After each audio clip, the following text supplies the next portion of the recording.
Al-Hilal beat Man City with counter-attacking setup. Man City's both wingers stay wide, which creates half space in which either midfielder or fullback makes run. These vertical runs stretches the field vertically. Player who is making run receives pass from winger. Then he makes cross from half space around penalty area. Also, when these vertical runs are made, opposition player who is tracking the player also makes a run, which creates a pocket of space in which winger pops in by cutting inside.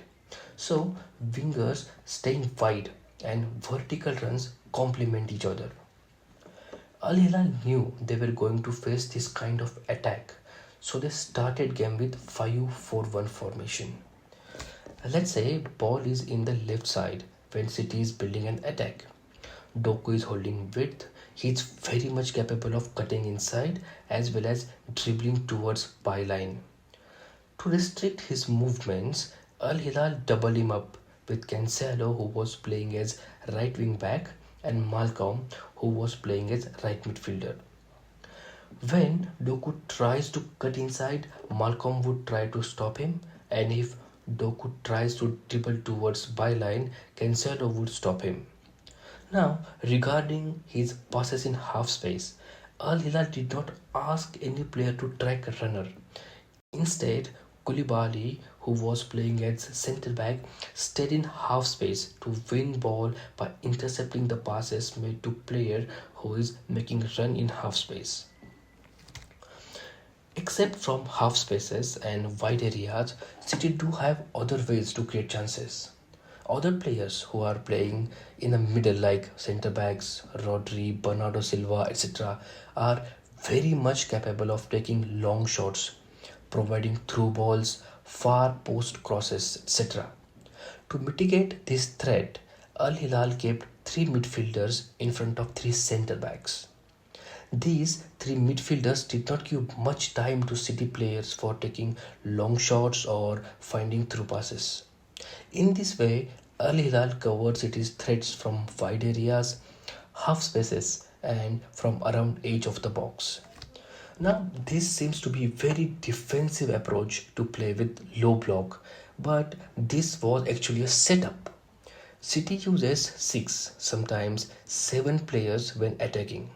It leaves 3 to 4 players for defensive tasks. City also uses very high defensive line, which leaves acres of free space behind the defense.